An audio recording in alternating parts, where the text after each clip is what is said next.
നമുക്കിനി തൊടുപുഴയിലേക്ക് പോകാം. നമ്മുടെ ജെയിൻ ചേരുന്നുണ്ട്. ജെയിൻ, തൊടുപുഴയെ കുറിച്ച് പറയുകയാണെങ്കിൽ അവിടെ ഒരുപാട് മുന്നണി സ്ഥാനാർത്ഥികൾക്ക് പുറമേ തന്നെ വിമത സ്ഥാനാർത്ഥികളായ മത്സരരംഗത്തുണ്ട്. അപരന്മാർ ഏറെയുള്ള എല്ലാ ജില്ലകളിലെയും പോലെ തന്നെ അപരന്മാർ ഏറെയുണ്ട്. അപരന്മാരെ സംബന്ധിച്ചും വിമതരെ സംബന്ധിച്ചും അവർക്ക് ജയപരാജയങ്ങൾ നിർണ്ണയിക്കാനുള്ള ശേഷി കൂടിയുണ്ട്. തെരഞ്ഞെടുപ്പിന്റെ അവസാനത്തെ ചിത്രം എന്താണ്?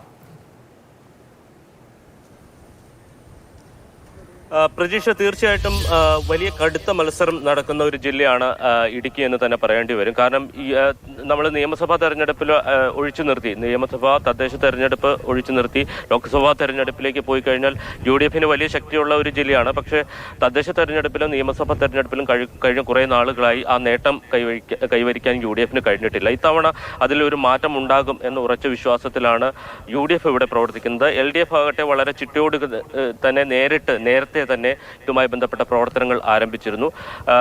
2 നഗരസഭകളാണുള്ളത്, തൊടുപുഴയും അതോടൊപ്പം തന്നെ കട്ടപ്പനയും. ഈ രണ്ടും ഇപ്പോൾ UDF കൈവശമാണ്. എന്നാൽ തീർച്ചയായിട്ടും ജയപരാജയങ്ങൾ വളരെ ചെറിയ തലത്തിലുള്ളതാണ് എന്നുള്ളതാണ് ഏറ്റവും പ്രത്യേകത. അതുകൊണ്ട് തന്നെ വലിയ കടുത്ത മത്സരം നടക്കുന്നു എന്നുള്ളതാണ്. UDF ഏറ്റവും കൂടുതൽ വിമതശല്യം നേരിടുന്നത്, പ്രത്യേകിച്ച് കട്ടപ്പന നഗരസഭയിൽ മുന്നണി സ്ഥാനാർത്ഥിക്കെതിരെ നിരവധി വിമതർ നിൽക്കുന്ന ഒരു സാഹചര്യമുണ്ട്. അപരന്മാരെ കുറിച്ച് പറയുകയാണെങ്കിൽ നെടുങ്കണ്ടത്ത് ഒരു സ്ഥാനാർത്ഥിക്കെതിരെ 4 പേർ അടക്കം അപരന്മാർ നിൽക്കുന്ന ഒരു സാഹചര്യങ്ങൾ ഉണ്ട്. തൊടുപുഴ നഗരസഭ അതോടൊപ്പം തന്നെ കട്ടപ്പന നഗരസഭ ഉൾപ്പെടെയുള്ള പ്രദേശങ്ങളിൽ വലിയ പോരാട്ടങ്ങൾ നടക്കുന്നു എന്നുള്ളതാണ് ജില്ലയുടെ ഒരു പ്രത്യേകത.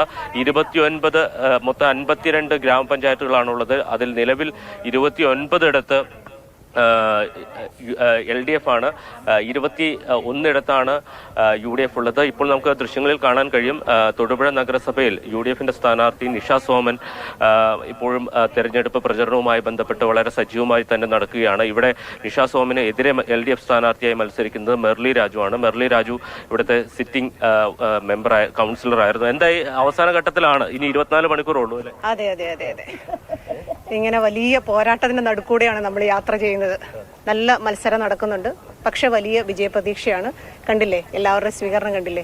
വളരെ പ്രതീക്ഷയോടുകൂടി അവരെ നമ്മളെ കാണുന്നു. APCC ജനറൽ സെക്രട്ടറി കൂടിയാണല്ലോ. അപ്പൊ ഈ ജില്ലയെ കുറിച്ച് പറയും. ജില്ല സാധാരണ ലോക്സഭാ തെരഞ്ഞെടുപ്പിൽ വലിയ ഭൂരിപക്ഷത്തിലൊക്കെ ജയിക്കുന്ന ഒരു മണ്ഡലമാണ്. പക്ഷെ നിയമസഭാ തെരഞ്ഞെടുപ്പിലേക്കും തദ്ദേശ തെരഞ്ഞെടുപ്പിലേക്കും വരുമ്പോൾ ഏറെ പിന്നിൽ പോകുന്നു. എന്തുകൊണ്ടാണ്? പക്ഷേ ഇത്തവണ അങ്ങനെ ആയിരിക്കില്ല. ഇത്തവണ തദ്ദേശ സ്വയംഭരണ തെരഞ്ഞെടുപ്പിൽ UDF വലിയ ഭൂരിപക്ഷത്തോടുകൂടി ജില്ലാ പഞ്ചായത്തിലും ബ്ലോക്ക് പഞ്ചായത്തിലും വാർഡുകളിലും നഗരസഭയിലും എല്ലാം വലിയ ഭൂരിപക്ഷത്തോടുകൂടി വിജയിക്കും. യാതൊരു സംശയവുമില്ല കാര്യത്തിൽ. ഇവിടെ നിരവധി വോട്ടർമാരുണ്ട്. വോട്ടർമാരൊക്കെ വോട്ട് ആർക്കാണെന്ന് നിശ്ചയിച്ചു? ഞങ്ങൾ ഉദ്ദേശിച്ച ഞങ്ങളുടെ കൈപ്പത്തി തന്നെ. ഞാൻ പണ്ടേ കൈപ്പത്തി തന്നെയാ. ഇവരൊക്കെ കൈപ്പത്തിക്കാരാണ്. പക്ഷെ തീർച്ചയായിട്ടും ഈ വാർഡ് നടുക്കണ്ടം എന്ന് പറയുന്ന ഈ വാർഡ് LDF സിറ്റിംഗ് വാർഡ് കൂടിയാണ്. മെർലി രാജു എന്ന് പറയുന്ന സ്ഥാനാർത്ഥിയാണ് ഇവിടെ കഴിഞ്ഞ തവണ മത്സരിച്ചത്. ഇത്തവണയും അവരെ തന്നെയാണ് സ്ഥാനാർത്ഥിയാക്കി നിർത്തിയിരിക്കുന്നത്. ഈ വാർഡ് LDF നിന്ന് പിടിച്ചെടുക്കുക എന്നുള്ളതാണ് നിഷ സോമനെ ഈ വാർഡ് ഏൽപ്പിച്ചിരിക്കുന്നത്. പ്രജീഷ്.